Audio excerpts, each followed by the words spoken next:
wonderful day the Lord has given us. Be joyful in this great day, for you will see the goodness of the Lord in the land of the living. Be reminded of this biblical truth.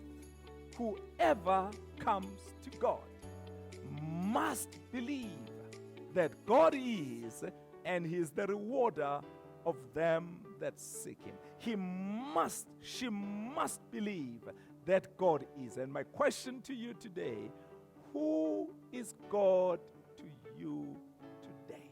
Who is God to you today? How you perceive God influences your approach to Him. I want to encourage you, therefore,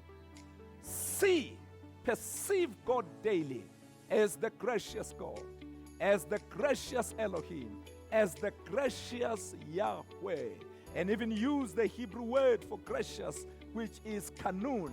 God is kanun. God is gracious. Many years ago, having been a believer for a long time, I encountered an awakening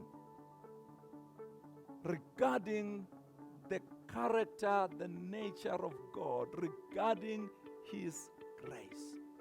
But importantly, this awakening showed me what God's grace is able to do for my life.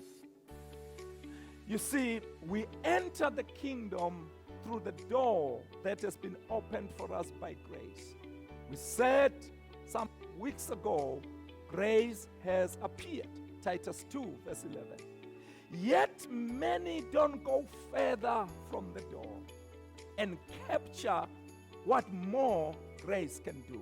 They just enter through grace and they remain next to the door the rest of their lives. The Apostle Paul, writing the Corinthian believers in 2 Corinthians 9, he says these amazing words.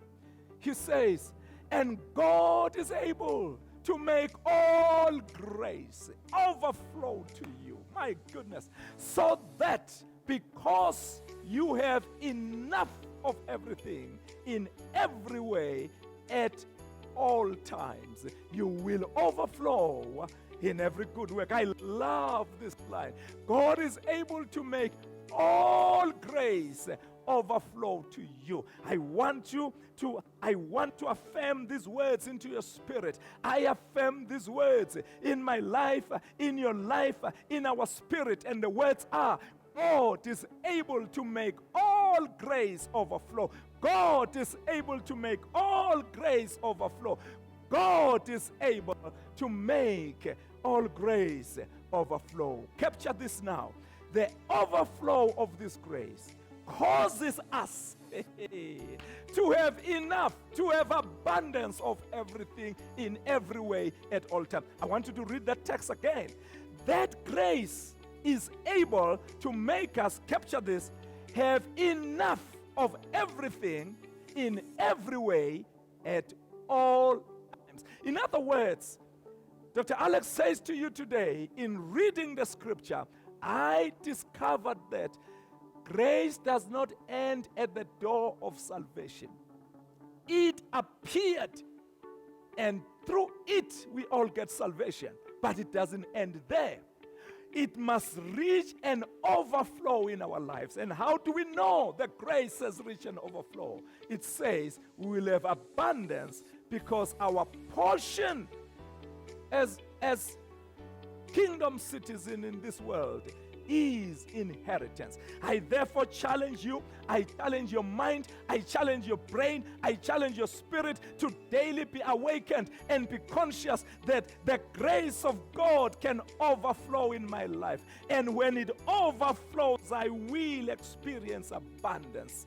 You see, friends, we have seen people around us to whom these things seem to come easy. It is now your turn. You have seen people around you to whom the grace seems to overflow. It is now your turn. I decree today, from this day on, all grace will overflow upon us. All grace will manifest abundance in our life. Listen, abundance is a consequence of grace. Abundance is a of the overflow of grace. Let all the days of our lives from today be a day of overflow.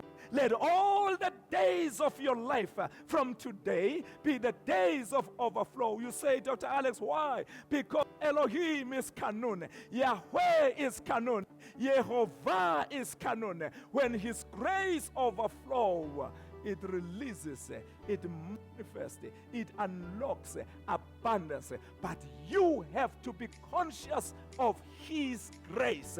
I've decreed, I have announced, I will hear your story. I will hear your testimony, because I know this. When I awakened to this is when I began the life of businesses, because I awakened to the fact that grace does not end at salvation, but grace, when it overflows, I get amazed. I will pick this up in our next morning devotions and just challenge you to want to experience the overflow. Hey, remember, you are awesome.